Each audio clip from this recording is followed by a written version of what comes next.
Hello YouTube.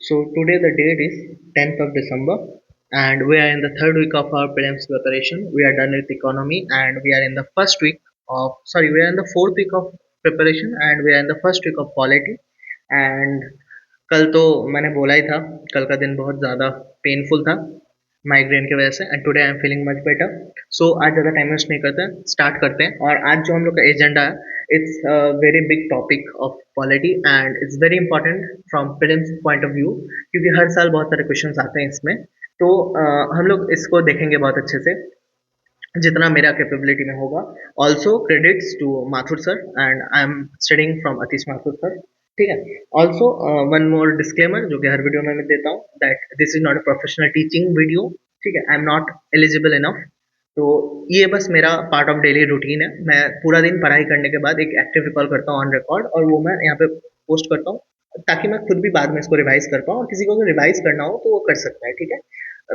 Considering कि वो पहले से पढ़ रखा हो ठीक है let's come back to our business तो जो आपका आज का टेस्ट हुआ उसमें बहुत ही मैंने बिगिनर्स वाला मिस्टेक किया है नूब हरकत बोलते हैं उसको ठीक है गेमिंग की दुनिया में तो नूब हरकत ये है कि जो ये इनकरेक्ट क्वेश्चन है एक्चुअली मेरा गलत नहीं हुआ है एक्चुअली में बट मैंने क्या किया है कि जो सारथी वाले क्वेश्चन बनाए हैं ना उसमें ऑप्शन ए में लिखा है उन्होंने ओनली टू ठीक है और ऑप्शन बी में लिखा है ओनली थ्री ठीक है तो जो क्वेश्चन था उसमें मैंने स्टेटमेंट चार दिया हुआ था मैंने एक करेक्ट किया ये गलत किया फिर ये सही था ये गलत था तो ओनली टू होना चाहिए था तो मुझे एक वो है कि मसल मेमोरी बोलते हैं ना मुझे मसल मेमोरी हो गया है कि बी में ओनली टू होता है तो मैंने बी मार दिया तो ऑब्वियसली वो मेरा फॉल्ट है आई एम नॉट सेइंग कि हाँ, उसको कंसिडर नहीं करेंगे इसलिए मैंने कुछ भी नोट वगैरह कुछ नहीं लिखा है गलत हुआ है बट काफ़ी अजीब मिस्टेक था ये मतलब शायद फर्स्ट टाइम हुआ है मेरा ऐसा कुछ ठीक है एनीवे तो हम लोग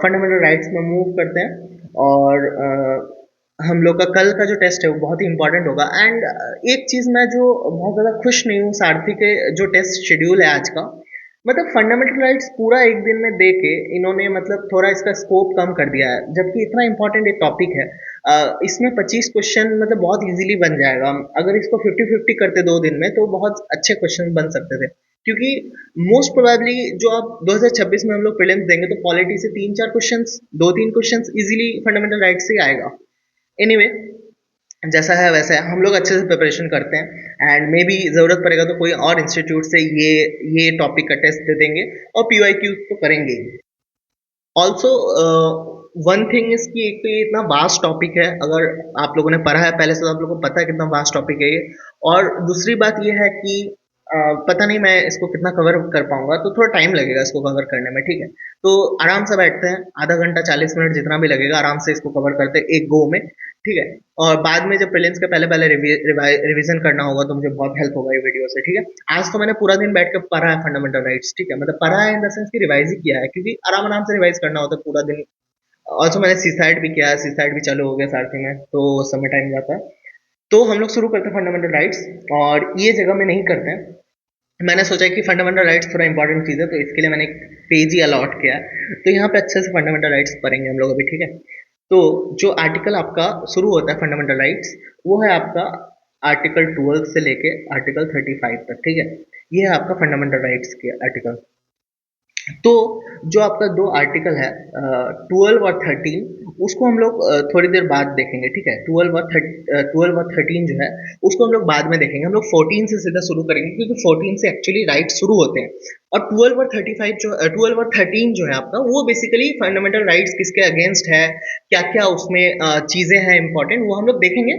मतलब एंड में देखेंगे पहले ये तो समझते हैं कि क्या क्या राइट्स है फिर ना हम लोग को क्वेश्चन आएगा कि ये राइट्स किसके अगेंस्ट है पहले राइट्स पता कर लेते हैं ना तो जो आपका शुरू होता है जो 14 है आर्टिकल आर्टिकल 14 जो है ये आपका बेसिकली दो चीज बताता है एक है आपका जो आपका इक्वालिटी बिफोर लॉ और एक बताता है कि इक्वल प्रोटेक्शन ऑफ लॉ ठीक है ये दो चीज बताता है तो इस तो हम लोग क्या करेंगे अब कि जो आपका ईबीएल सेंट्रिक लॉ है ठीक है जैसे कि इक्वालिटी बिफोर लॉ सेंट्रिक जो आपके आर्टिकल्स है हम लोग पहले उसको देखेंगे और फिर देखेंगे हम लोग equal protection of law centric जो राइट्स है ठीक है तो इसको हम लोग दो पार्ट में डिवाइड कर सकते हैं एक हो गया आपका ईपीएल सेंट्रिक राइट ठीक है इसको क्या करते हैं आर्टिकल 14 को यहाँ लिखते हैं ठीक है और इसको यहाँ पे ईबीएल लिखते हैं और फिर हम लोग ईबीएल डिस्कस करते हैं, ठीक है। इधर हम लोग बाद में ईपीएल डिस्कस करेंगे। तो ईबीएल में सबसे पहले क्या आता है, सबसे पहले तो मैं आपको ये बताता हूँ कि दोनों में डिफरेंस क्या है, ठीक है, ईबीएल और ईपीएल में। तो इक्वालिटी बिफोर लॉ जो होता है आपका, ये बेसिकली क्या होता है कि सब कोई कोर्ट के नजर में सेम होगा, ठीक है, कोर्ट ऑफ लॉ के सामने में, लॉ के सामने में सब कुछ सेम होगा। तो इसको हम लोग नेगेटिव चीज मानते हैं, ठीक है, नेगेटिव फंडामेंटल राइट मानते हैं इसको हम लोग। पर ईपीएल जो है आपका, इक्वल प्रोटेक्शन ऑफ लॉ, उसको हम लोग पॉजिटिव मानते हैं। वो क्या बोलता है कि मतलब सिचुएशन के हिसाब से अलग अलग होगा, ठीक है। एब्सोल्यूट जैसे ईबीएल आपका एब्सोल्यूट है, ईपीएल आपका एब्सोल्यूट नहीं है, वो सबके लिए अलग अलग हो सकता है डिपेंडिंग ऑन द सर्कमस्टांसेस, ठीक है। तो हम लोग जो ईबीएल है बेसिकली इक्वालिटी वाले जो है, ईपीएल आपको इक्विटी सेंट्रिक लगेगा, ठीक है। कल मैंने इक्वालिटी और इक्विटी के बीच में भी डिफरेंस बताया था, ठीक है। तो हम लोग शुरू करते हैं ईबीएल को लेके। जो आर्टिकल 31C जो है, इसमें जो कुछ एक्सेप्शंस है वही ज्यादा इंपॉर्टेंट है इसमें, ठीक है, कि कौन कौन से आर्टिकल जो है हमारे कॉन्स्टिट्यूशन में और वो ईबीएल के आपके अगेंस्ट जाता है, वो हम यहाँ पे देखेंगे, ठीक है। तो सबसे पहले यहाँ पे अगर एग्जामिशंस लिखे हम लोग, ठीक है, कि ये आपका एग्जाम्पशंस है ईबीएल से, ठीक है। तो सबसे पहला जो आपका है वो है article article 31C। Article 31C क्या बोलता है कि जो 39 क्लॉज सी और 39 क्लॉज डी है, वो जो आपका है वो जो आपका है वो आपके फंडामेंट, ये तो जो डीपीएसपी है ना, डीपीएसपी क्या होता है बाद में पता चल पाएगा, पर जिसको तो आप लोगों को तो ये रिवाइज के लिए देख लो तो आप लोगों को पता ही है। जो आर्टिकल 39 क्लॉज सी और आर्टिकल 39 क्लॉज डी है, ये आपको फंडामेंटल राइट से इंपॉर्टेंट है, ठीक है।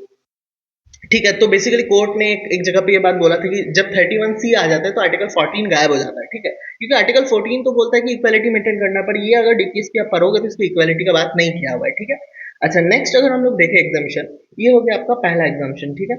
अगर हम लोग दूसरा एग्जामिशन देखें तो इसमें क्या बोला हुआ है कि जो आपका आर्टिकल 105 है, ठीक है, आर्टिकल 105 है और आर्टिकल 194 है, ये बेसिकली आपका एमपी एमएलए का जो इम्यूनिटी और प्रिविलेजेस होता है, ठीक है। तो इक्वालिटी बिफोर लॉ क्या बोलते हैं कि किसी को कोई प्रिविलेज नहीं होगा, पर अगर हम एमपी और एमएलए को कोई इम्यूनिटी दे रहे हैं तो वो तो आपका प्रिविलेज हो गया ना उनको, मतलब मुझे नहीं मिल रहा है, एमपी एमएलए को मिल रहा है, तो उनके लिए प्रिविलेज हो गया, तो इक्वालिटी कैसे हुआ?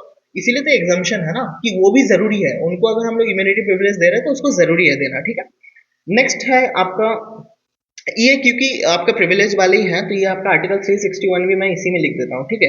आर्टिकल 361 में क्या बोलते हैं कि प्रेसिडेंट और गवर्नर को आपको वो देना होगा, क्या बोलते हैं कि इम्यूनिटी देना होगा, ठीक है। अच्छा, उसके बाद आपका और एक चीज होगा कि जब आपका जो true reports of parliamentary proceedings होते हैं, मतलब पार्लियामेंट में जो जो चीजें होते हैं, अगर उसको कोई पब्लिश कर रहा है तो उसको भी प्रोटेक्शन देंगे हम लोग अंडर आर्टिकल 361A, ठीक है। मतलब प्रिंट मीडिया में, टेलीविजन, रेडियो, ये सब में अगर कोई ये सब कर रहा है तो हम लोग उसको कंसिडर करेंगे, ठीक है। इसके बाद डिप्लोमेटिक इम्यूनिटी भी है इसमें, डिप्लोमेटिक इम्यूनिटी भी आता है इसके अंडर। और अगर इमरजेंसी प्रोक्लेमेशन हो जाए तो उसमें भी हम लोग का एक एग्जाम्पशन है, इक्वालिटी बिफोर लॉ, ठीक।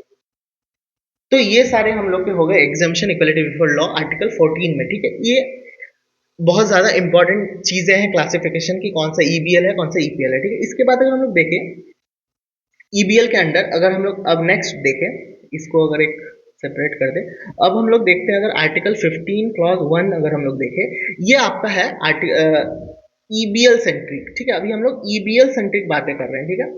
अभी हम लोग ईबीएल सेंट्रिक बातें कर रहे हैं, तो ये चीज आप ध्यान रखना कि अभी हम लोग इक्वालिटी बिफोर लॉ का बात कर रहे हैं, इक्वल प्रोटेक्शन ऑफ लॉ का बात नहीं कर रहे हैं, ठीक है।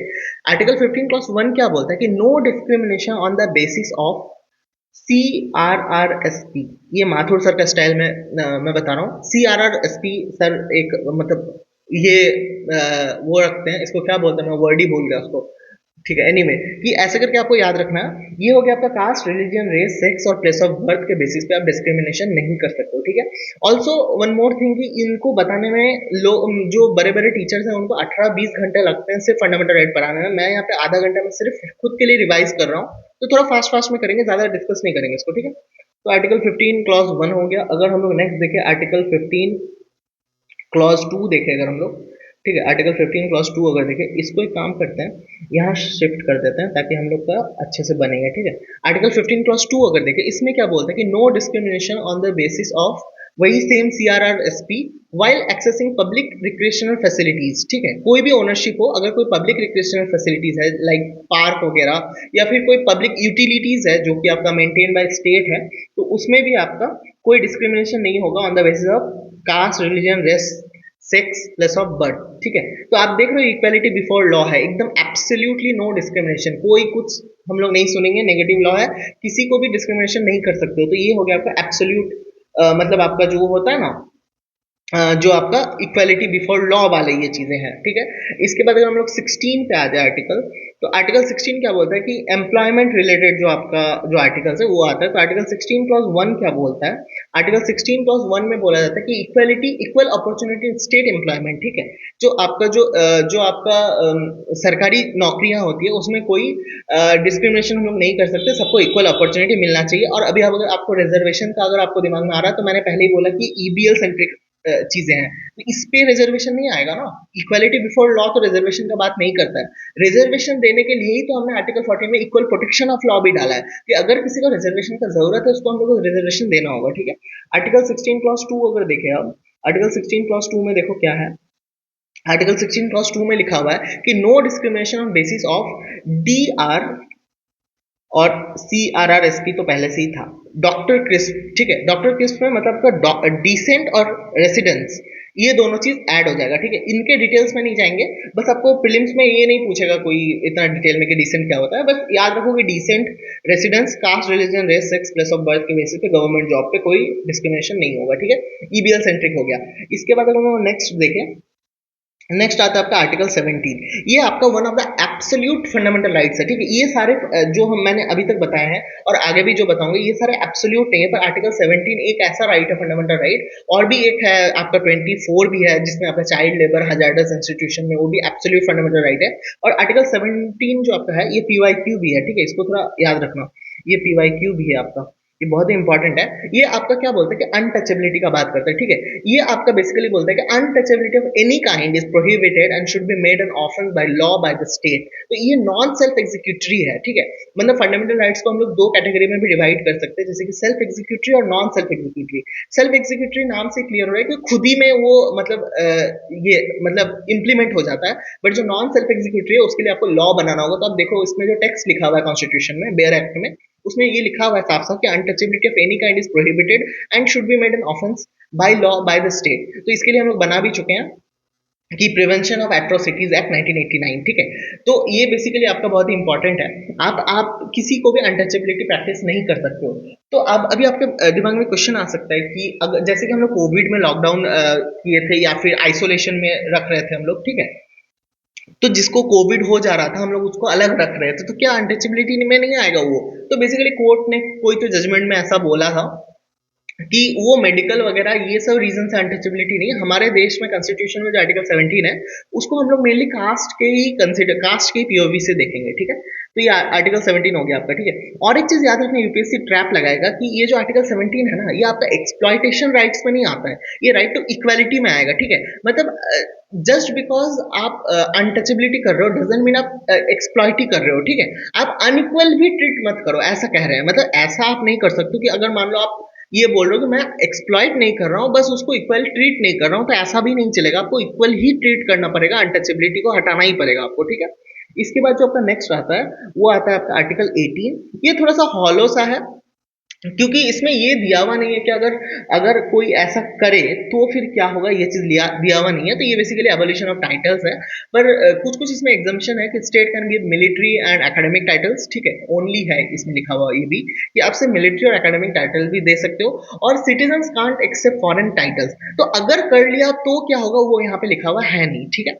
तो ठीक है, ये भी ठीक ठाक राइट है। एबोलिशन ऑफ टाइटल्स आपको बेसिकली याद रखना है कि पहले जो राजा वगैरह ये सब टाइटल्स होते थे वो सब आप नहीं लगा सकते हो, ताकि इक्वालिटी मेंटेन हो, ठीक है। तो ये हमारा हो गया आपका ईबीएल सेंट्रिक राइट्स हमने कंप्लीट कर लिया, ठीक है। अब हम लोग जो जाएंगे वो जाएंगे हम लोग ईपीएल सेंट्रिक राइट्स, ठीक है। तो इस पे एक बाइफर्फिकेशन कर देते हैं और हम लोग यहाँ से अब बात करते हैं ईपीएल सेंट्रिक राइट्स, है ना। ईपीएल सेंट्रिक राइट्स का बात करेंगे अभी हम लोग। तो ईपीएल सेंट्रिक हो गया आपका इक्वल प्रोटेक्शन ऑफ लॉ। इसमें इक्विटी का कंसेप्ट चलेगा, ठीक है। अब इक्विटी मतलब हो गया कि हम लोग इक्वालिटी तो मेंटेन करेंगे, बट अगर किसी को कुछ ज्यादा जरूरत होगा तो हम उसको वो भी देंगे, मतलब जिसको जैसे जरूरत होगा हम लोग उसको उस हिसाब से देंगे। तो सबसे पहला जो आपका आ जाता है वो होता है आपका आर्टिकल 15 क्लॉज 3। इसमें क्या बोलता है कि state can make any special provision for women and children, ठीक है। वुमेन और चिल्ड्रन के लिए अगर आपको कुछ स्पेशल प्रोविजन बनाना हो जो कि अनइक्वल हो, इक्वालिटी बिफोर लॉ को नहीं फॉलो करता है, तो वो भी हम लोग उसको एक्सेप्ट करेंगे क्योंकि उनको जरूरत होगा, ठीक है। नेक्स्ट अगर हम लोग बात करें आर्टिकल 15 क्लॉज 4, ठीक है, आर्टिकल 15 क्लॉज जो 4 है आपका, वो क्या बोलता है कि आपका state can make any special provision for SC, ST, SC, BC, socially and educationally backward classes, और ओबीसी को इंटरचेंजेबली यूज होता है, मतलब अभी ये ओबीसी हो गया, ठीक है। ये भी है एक इंपॉर्टेंट बात कि रिजर्वेशन आप दे सकते हो। उसके बाद आपका जो आपका आर्टिकल 15 क्लॉज 5 है, उसमें आपको एजुकेशनल इंस्टीट्यूशन में एडमिशन रिलेटेड है, बेसिकली रिजर्वेशन उसमें भी आपका आएगा, ठीक है।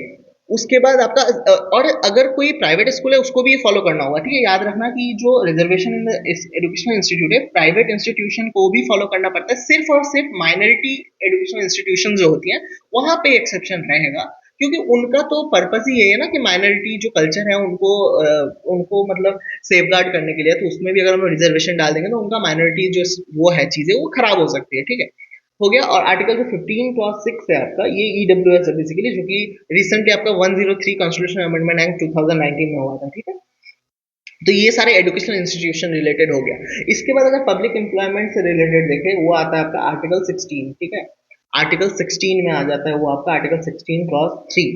आर्टिकल 16 क्लॉज 3 में क्या बोलता है कि parliament can make any laws allowing specific state और union territories residential requirement for those state और union territory government jobs. Basically ये बोला जा रहा है इसमें कि अगर मान लो आपको किसी स्टेट और यूनियन टेरिटरी का गवर्नमेंट जॉब के लिए आपको ऐसा कुछ रूल बनाना हो कि रेसिडेंशियल रिक्वायरमेंट चाहिए उसमें आपको, कि मतलब वो वहीं का होना चाहिए ताकि कुछ हेल्प हो जॉब में, तो आप वो भी कर सकते हो, ठीक है। आप इसमें देखोगे बेसिकली रिस्ट्रिक्शन, मतलब एक रीजनेबल रिस्ट्रिक्शन का बात करेंगे, ठीक है।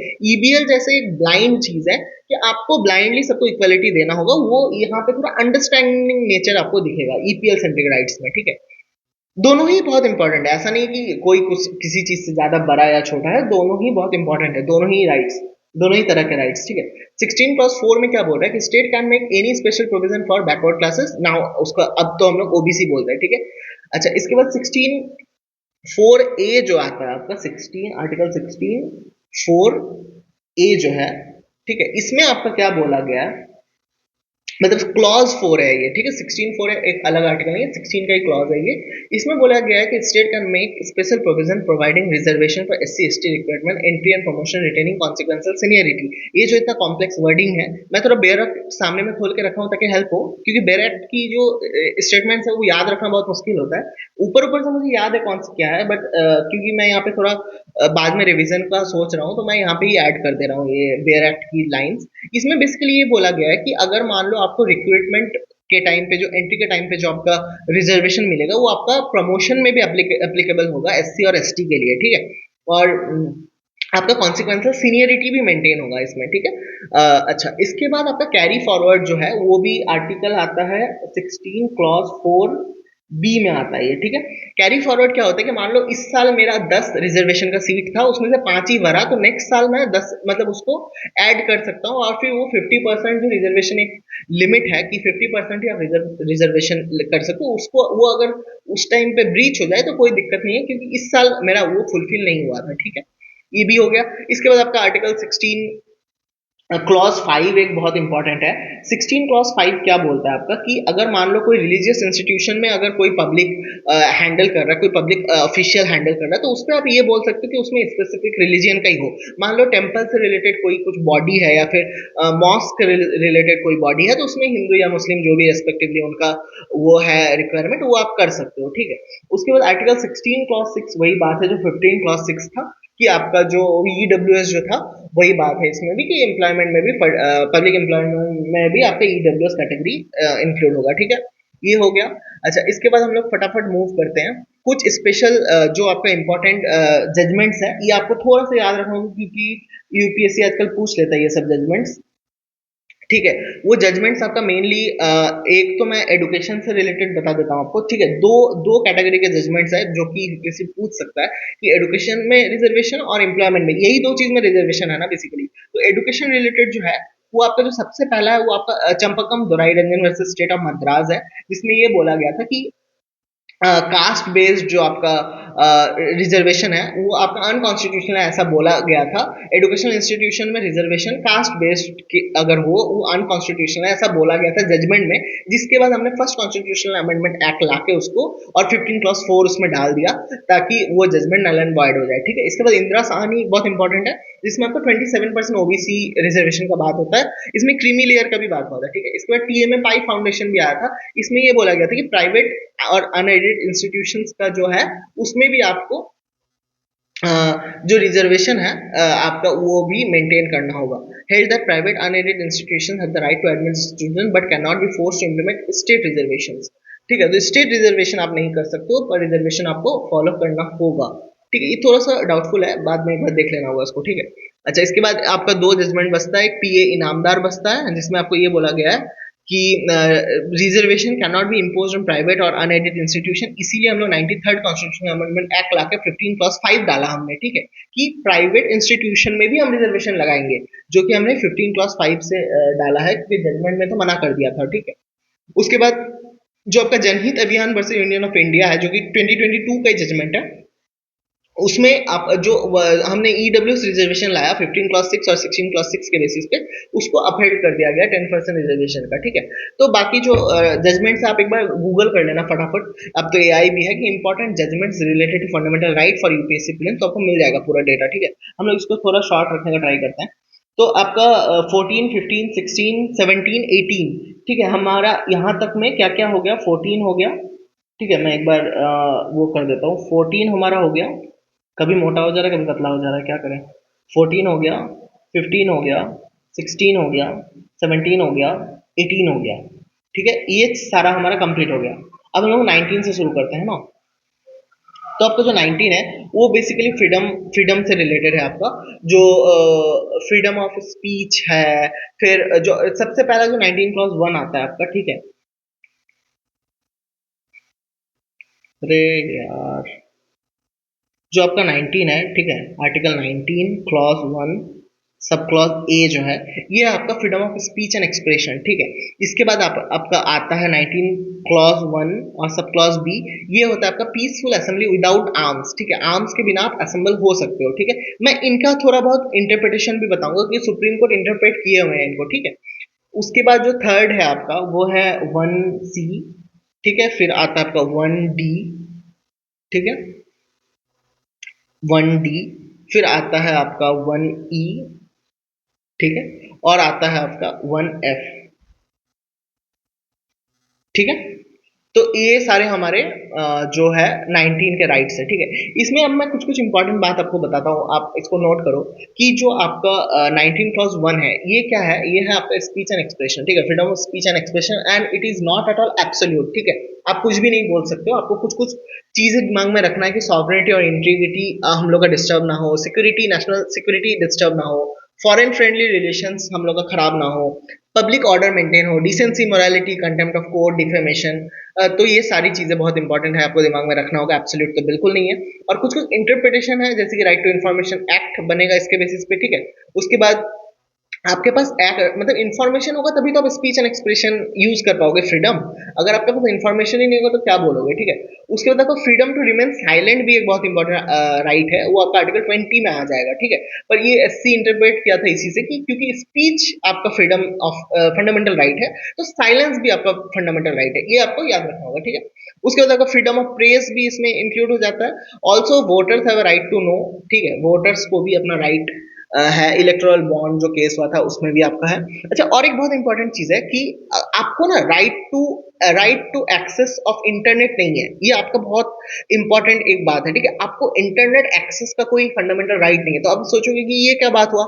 हाँ, अगर मान लो हम लोग right to access to internet fundamental right कर देंगे, तो जिसके पास वो इंटरनेट नहीं है, तो वो तो गवर्नमेंट को देना पड़ेगा ना इंटरनेट। इसीलिए हमने इसको कैसे फ्रेम किया है sentence, we have right against arbitrary internet shutdowns. मतलब आपके पास अगर इंटरनेट है तो उसको कोई बंद नहीं कर सकता विदाउट एनी वैलिड रीजन, मतलब ऐसा नहीं कि कभी नहीं कर सकता है, आर्बिट्रीली नहीं कर सकता है। पर इसी को अगर हम लोग ऐसे लिख देते कि right to access to internet है, तो इसका मतलब इसके पास नहीं है, उसको इंटरनेट देना पड़ेगा। तो आप समझो कि पॉलिटिक्स कितना शब्दों का खेल है ना। तो इसके बाद हम लोग ये वाला का मैंने बता दिया, एससी सुप्रीम कोर्ट इंटरप्रिटेशन। आपको 19 क्लॉज 1 सब क्लॉज बी का बताता हूं मैं। इसका क्या है कि पीसफुल असेंबली विदाउट आर्म्स, ठीक है, आर्म्स के बिना आप पीसफुली असेंबल हो सकते हो। पर इसके कुछ कुछ चीजें जो सुप्रीम कोर्ट ने बताया कि इसका मतलब आपको राइट टू स्ट्राइक नहीं मिलता है, हड़ताल ये सब आपका अलाउ नहीं है, पर राइट टू पीसफुल प्रोटेस्ट आप कर सकते हो। ऑल्सो सेडिशन तभी होगा, सेडिशन तभी माना जाएगा जब आपको स्पीच देते हो और उससे वायलेंस हो, ठीक है। पर अभी तो जो नया भारतीय न्याय संहिता आया है, ये तो आईपीसी में था सेडिशन आपका, पर जो भारतीय न्याय संहिता है इसमें एक्सप्लिसिटली सेडिशन कहीं पे भी मेंशन नहीं किया हुआ है, ठीक है। इम्प्लिसिटली है कि नहीं वो एक डिबेटेबल टॉपिक है, पर एक्सप्लिसिटली बीएनएस में सेडिशन कहीं पे भी मेंशन किया हुआ नहीं है, ठीक है। इसके बाद अगर हम 19 क्लॉज 1 सी देखें, इसमें क्या बोला हुआ है कि कोऑपरेटिव सोसाइटीज बना सकते हो आप, ठीक है। पर ऐसा जरूरी नहीं है कि सबको ज्वाइन करना ही पड़ेगा, और अगर आप बनाते हो तो इसका ये मतलब नहीं कि स्टेट उसको रिकॉग्नाइज करेगी ही करेगी, ठीक है। ये भी आपको याद रखना होगा। उसके बाद अगर हम लोग 19 क्लॉज 1 सब क्लॉज डी पे आ जाए, इस पे क्या लिखा हुआ है कि आपका move freely reside settle in India territory, ठीक है। पर ये भी आपका एब्सोल्यूट नहीं है, क्योंकि आपका कुछ रेस्ट्रिक्शन कभी भी हो सकता है कुछ भी, ठीक है, ये भी आपको याद रखना है। उसके बाद अगर हम लोग ई पे आ जाए, ई पे भी आपका वही चीज हो गया, इंडिया टेरिटरी वाला बात हो गया। और एफ पे अगर हम लोग आ जाए, वो है आपका प्रोफेशन ऑक्यूपेशन ट्रेड बिजनेस करने का फ्रीडम। इस पे भी आपका एक रेस्ट्रिक्शन बताया, मतलब बेसिकली आप जो एडुकेशन है, इसको सुप्रीम कोर्ट ने बोला है, इसी इसी आर्टिकल के अंडर बोला है कि education is a charitable activity and can be subjected to state regulation such as article 21A। 21A जो है आपका राइट टू एडुकेशन को फंडामेंटल राइट जब हम लोग बनाए थे, तो बेसिकली आपका जो एडुकेशन है ये आपका कोई प्रोफेशन ऑक्यूपेशन ट्रेड बिजनेस में जेनरिकली नहीं आता है, क्योंकि ये एक चैरिटेबल एक्टिविटी है एडुकेशन, ठीक है। तो we are done with article 19, ठीक है। अब आप एक काम करना, जो आईटी एक्ट 2000 है आपका, आईटी एक्ट 2000 जो है, इसमें कुछ कुछ इंपॉर्टेंट प्रोविजंस है जो कि आप एक बार कहीं से तो पढ़ लेना, क्योंकि मेरे लिए यहाँ पे ये मेंशन करना पॉसिबल नहीं है। उसके बाद आपका जो intermediate guidelines and digital media ethics code 2021 भी आया था, ये भी काफी इंपॉर्टेंट है, ये भी आपको देखना होगा। इसमें बेसिकली ये सब लिखा हुआ है कि cyber security, digital news, OTT regulation, online gaming regulation. अभी आपने रिसेंटली सुना होगा कि बेटिंग गेम्स पे भी आपका काफी बैन वगैरह ये सब लग गया है, तो आपको ये सब थोड़ा ध्यान में रखना होगा, ठीक है। जो करंट अफेयर्स है वो तो आपको दिमाग में रखना ही होगा कि क्या क्या करंट अफेयर्स चल रहा है, ठीक है। इसके बाद अगर हम लोग next set of fundamental rights में आ जाए, जो कि आपका लाइफ और लिबर्टी से है, आर्टिकल 21, जो कि आपका बहुत इंपॉर्टेंट एक राइट है। इस पे हम लोग आ जाते हैं। आर्टिकल 21 क्या बोलता है कि आपका जो इसका जो ब्रॉड आपका जो नाम है इसका, वो है आपका right to life and personal liberty, ठीक है। इसी में आपका सब पर्सनल चीजें आती है, प्रिवेसी आती है, मैरिज आती है, ठीक है, जस्टिस रिलेटेड आती है, इन्वायरमेंट रिलेटेड आती है, सब कुछ इसमें आती है ऑलमोस्ट, ठीक है। तो सबसे पहले तो आपका livelihood, shelter, dignified death, living will, ये सब आपका आ जाता है इसमें। यूथेनेशिया का भी एक केस आता है। यूथेनेशिया भी एक इंपॉर्टेंट चीज है कि इंडिया में एक्टिव यूथेनेशिया, पैसिव यूथेनेशिया, ये सब चीजें हैं, ठीक है।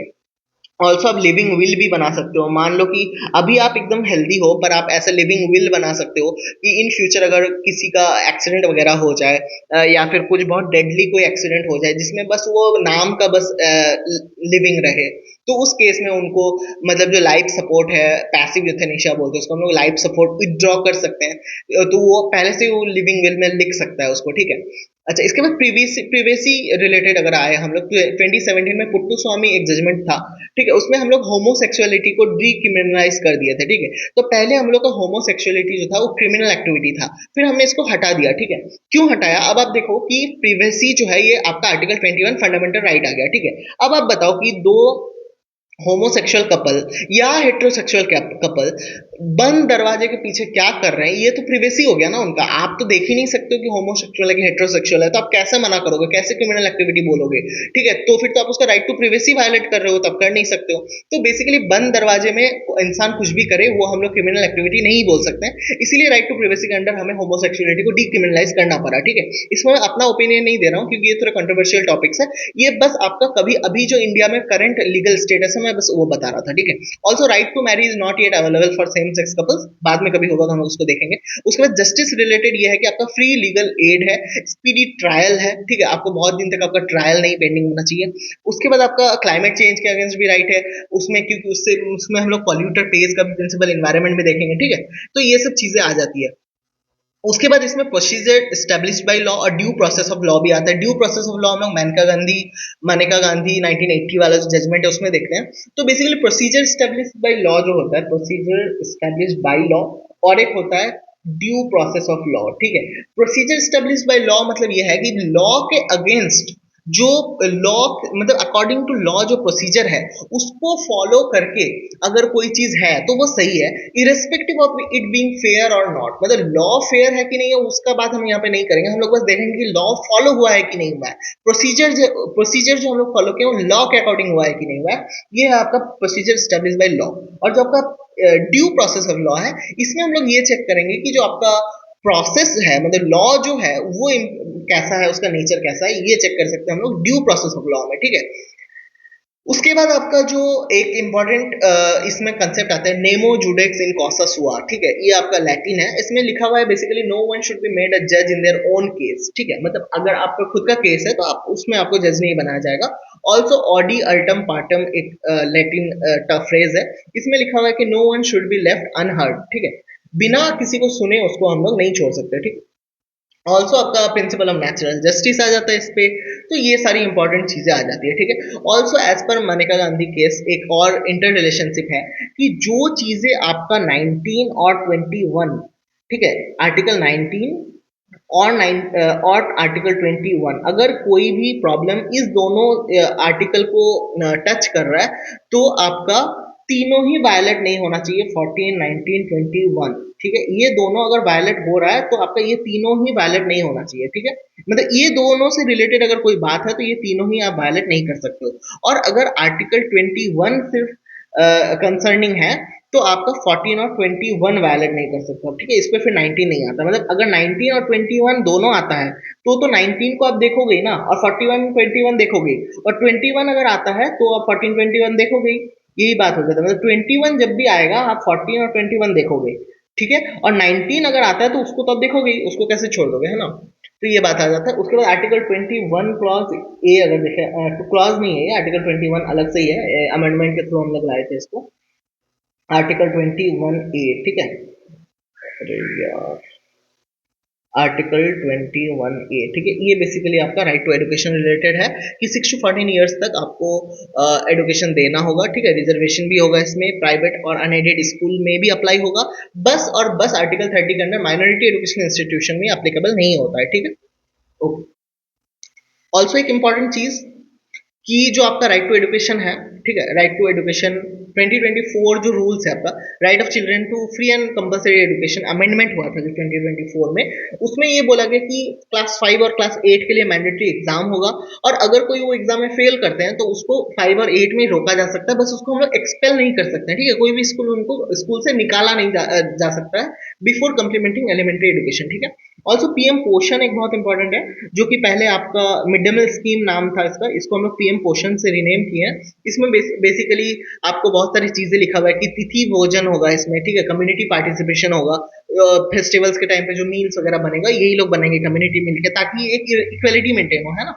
उसके बाद आपका स्कूल न्यूट्रिशन हो कि स्कूल में ही आपका गार्डन बनाया जाए जिसमें वेजिटेबल वगैरह ग्रो करें हम लोग, सोशल ऑडिट हो इसमें, उसके बाद वोकल फॉर लोकल हो, special focus on additional nutrition for the required aspiration tribal district हो, डिजास्टर मैनेजमेंट देखें हम लोग इसमें, क्वालिटी और हाइजीन मेंटेन करें, तो ये सब आ जाता है इसमें। ठीक है, इसके बाद एक बहुत ही इंपॉर्टेंट आपका क्रिमिनल जस्टिस शुरू हो जाता है। मतलब जो आर्टिकल आपका हम आपने देखा होगा कि हमने 19 के बाद 21 आ गए, तो 20 और 22 जो है ये आपका आ जाता है क्रिमिनल जस्टिस में। ठीक है, ये तो बहुत ही ब्रॉडली अच्छे से पढ़ाए थे एकदम माथुर सर, तो उतना तो यहाँ पे पॉसिबल है, मैं मोटा मोटा आपको बता देता हूँ क्या क्या है ये बेसिकली। मतलब कोई भी जो आपका क्राइम होता है वो आपका कैसे होता है कि जैसे कि ऑफेंस और क्राइम में क्या डिफरेंस है, मतलब any offence is crime but not all crimes are offence. ठीक है, ऑफेंस हम लोग उन्हीं को बोलेंगे जो लॉ ऑफ द लैंड में लिखा हुआ हो। ठीक है, कि मान लो इंडिया में मर्डर करना लिखा हुआ है कि गलत है तो उसको हम लोग ऑफेंस मानेंगे। ठीक है, पर ऐसा अगर कोई क्राइम हो जो कि इन मतलब इंटरनेटली तो क्राइम है बट उसका कोई लॉ अभी तक नहीं है, जैसे कि मैरिटल रेप हो गया, ये क्राइम तो है बट ऑफेंस नहीं है। ठीक है, ऑल्सो आपका जैसे कि तीन तरह का बात होता है, जैसे कि बेलिएबल हो गया, ठीक है, बेलिएबल या नॉन बेलिएबल, उसके बाद कॉग्निजेबल और नॉन कॉग्निजेबल, और कंपाउंडेबल और नॉन कंपाउंडेबल, ठीक है। अब खुद ही सोचो बेलिएबल आप किस में डालोगे, कि जो आपका लेस सीरियस ऑफेंसेस हो उसमें आप बेल रखोगे, पर जो कुछ हीनियस क्राइम्स हो उसमें आप नॉन बेलिएबल रखोगे उसको। उसके बाद कॉग्निजेबल अगर मैं बताऊं, कॉग्निजेबल मतलब होता है कि अरेस्ट विदाउट वारंट, ठीक है, मतलब ऐसा कोई ऑफेंस जिसपे आपको वारंट के बिना भी आप अरेस्ट कर सकते हो, ठीक है। ऑल्सो कंपाउंडेबल मतलब होता है जो कि आपका मतलब सेटल हो सकता है म्यूचुअली बिटवीन द पार्टीज, पर नॉन कंपाउंडेबल है कि उसको आप सेटल नहीं कर सकते हो। तो फॉर एग्जाम्पल अगर रेप का एग्जाम्पल ले हम लोग, तो रेप डेफिनेटली नॉन बेलिएबल होगा, ऑल्सो कॉग्निजेबल होगा क्योंकि उसके लिए वारंट नहीं चाहिए, हम लोग ऐसे अरेस्ट कर सकते हैं। ऑल्सो नॉन कंपाउंडेबल होगा क्योंकि रेप केस में हम लोग बाहर में सेटल नहीं कर सकते म्यूचुअली, ठीक है। उसके बाद अगर हम लोग 20 क्लॉज 1 पे आ जाए फटाफट, 20 क्लॉज 1 पे आ जाए अगर हम लोग, 20 क्लॉज 1 पे क्या बोलते हैं कि जो आपका no ex post facto criminal law, मतलब मान लो जो मान लो किसी ने कल कोई क्राइम किया और आज वो क्राइम, मतलब कल वो क्राइम नहीं था, वो चीज कल कोई किसी ने कोई एक्शन लिया, वो कल क्राइम नहीं था और आज से वो क्राइम है, तो कल के मतलब कल जो वो किया उसको सजा नहीं देंगे हम लोग, ठीक है। पता नहीं मेरा हिंदी को क्या हो गया, मैं बोल ही नहीं पा रहा हूँ। तो बेसिकली मैं फिर से बताता हूँ एक बार, कि मान लो कोई किसी ने कुछ किया कल, ठीक है, वो कल क्राइम नहीं था, वो आज क्राइम है, तो कल जो वो किया उसका हम आज सजा नहीं देंगे, ठीक है। आज के बाद से जो जो करेगा उसको हम लोग करेंगे, तो नो एक्स पोस्ट फैक्टो, इसको बस बोलते हैं कि हम लोग रेट्रोस्पेक्टिवली अप्लाई नहीं कर सकते इसको, ठीक है। इसके बाद अगर 20 क्लॉज 2 देखें हम लोग, इसमें नो डबल जियोपार्डी है, ठीक है। इसमें बेसिकली बहुत फनी एक इंसिडेंट था कि मुझे पहले ये समझ में नहीं आता, तो मुझे लगता था कि मतलब यहाँ पे लिखा हुआ है ना कि no person shall be punished again for the same offence, तो मुझे लगता था कि कोई किसी ने मर्डर कर लिया, उसके बाद उसमें जेल हो गया, उसका पनिशमेंट हो गया खत्म, फिर से मर्डर करेगा तो उसको हम लोग जेल नहीं करेंगे, ऐसा नहीं है इसका मतलब, ठीक है। Be very careful about this. इसका ये मतलब है कि सेम ऑफेंस के लिए, मतलब मान लो किसी ने ए पर्सन का मर्डर किया, उसके लिए उसका पनिशमेंट हो गया, तो उसको फिर से ए पर्सन का जो मर्डर हुआ था उसके बेसिस पे कुछ और उसको पनिशमेंट नहीं दिया जाएगा, ठीक है। फिर वो बी पर्सन का करेगा तो उसको पनिशमेंट देंगे हम लोग, ठीक है, ऑब्वियसली देंगे ना। फिर उसके बाद आता है सेल्फ इंक्रिमिनेशन, ठीक है, राइट अगेंस्ट सेल्फ इंक्रिमिनेशन हुआ था आपका 20 क्लास 3 में। इसका ये मतलब है कि आपको खुद के मतलब खुद के लिए आपको वो नहीं देना पड़ेगा, मतलब विटनेस नहीं बनना पड़ेगा, ठीक है, खुद के अगेंस्ट। ऑल्सो आपका 22 जो आर्टिकल है, आर्टिकल 22, उसमें आपका आ जाता है कि अरेस्ट के लिए जो आपके कुछ कुछ राइट्स होते हैं, जैसे कि आपको लीगल काउंसिल का आपको राइट मिलेगा, आपको इन्फॉर्म किया जाएगा कि क्यों हो रहे हो। उसके बाद 24 आवर्स के टाइम पे आपको मजिस्ट्रेट के सामने लाना होगा।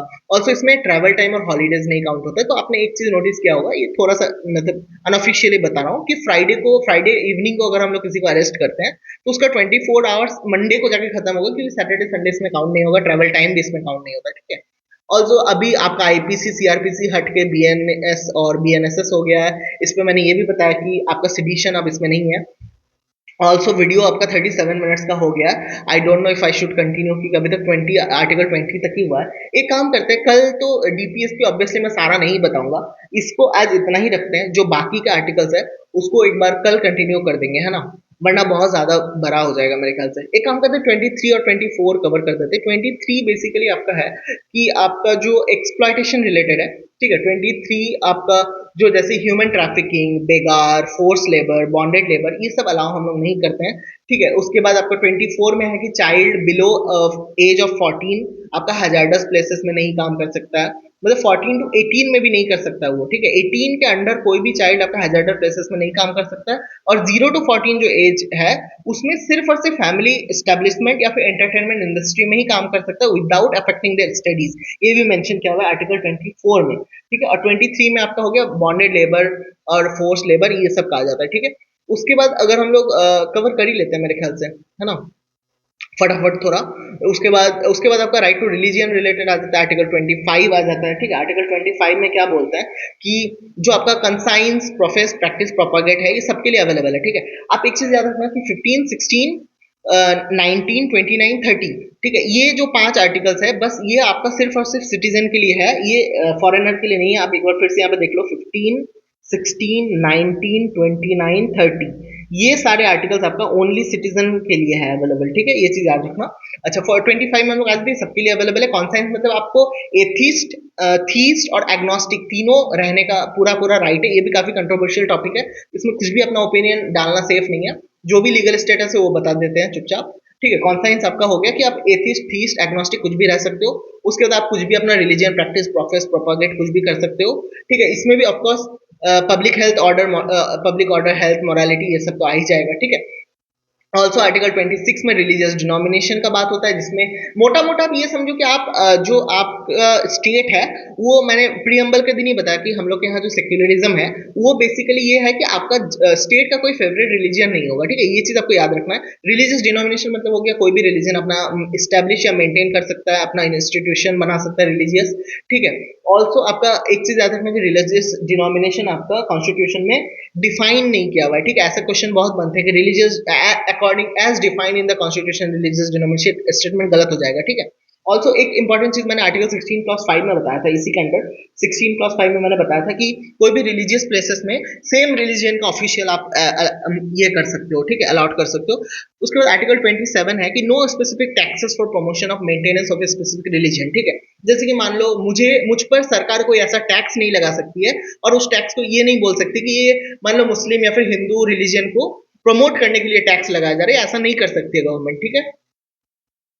पर equal aid to all religion कर सकती है, ये कॉन्स्टिट्यूशन में मना किया हुआ नहीं है, ठीक है। मतलब सारे रिलीजन को अगर सरकार कुछ देना चाहे तो वो दे सकती है, ठीक है। उसके बाद आर्टिकल 28 अगर हम लोग आ जाए, इसमें बोला हुआ है कि आपका जो इंस्ट्रक्शन मतलब no religious instruction fully state funded educational institution, अगर मान लो स्टेट कोई एजुकेशनल इंस्टीट्यूशन फंड कर रहा है, उसमें अगर हम लोग रिलीजियस इंस्ट्रक्शन अलाउ कर देंगे तो फिर तो सेक्युलरिज्म, इंडिया वाला सेक्युलरिज्म काम नहीं करेगा ना।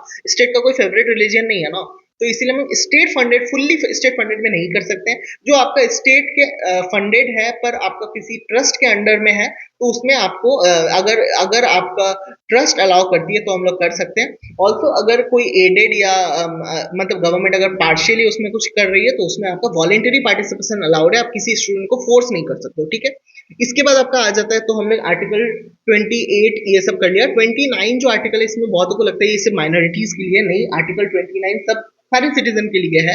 इसमें ये बोला गया है कि safeguard to all citizen including minorities, ठीक है। लोगों को लगता है कि ये माइनॉरिटी के लिए ही है, सिर्फ नहीं।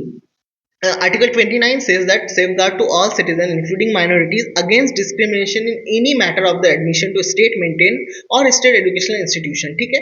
ये मतलब आपका बेसिकली स्टेट एजुकेशनल इंस्टीट्यूशन में या फिर आपका एडेड में भी आपको रिलीजन, रेस, कास्ट, लैंग्वेज इसके बेसिस पे आप नहीं कर सकते डिस्क्रिमिनेशन। आप और एक चीज देखो, मैंने जो ऊपर में आपका DRRCSP बताया था, ये जो आपको बताया था और ये भी जो बताया था, इसमें ना लिखा हुआ है कि सिर्फ और सिर्फ इसके बेसिस पे आप नहीं कर सकते, किसी और चीज के बेसिस पे डिस्क्रिमिनेशन कर सकते हो। अब सोचो ये कितना इंपॉर्टेंट है कि मान लो कि अगर आप बोलोगे कि किसी चीज के बेसिस पे नहीं कर सकते हो तो फिर मेरिट कैसे चेक करेंगे?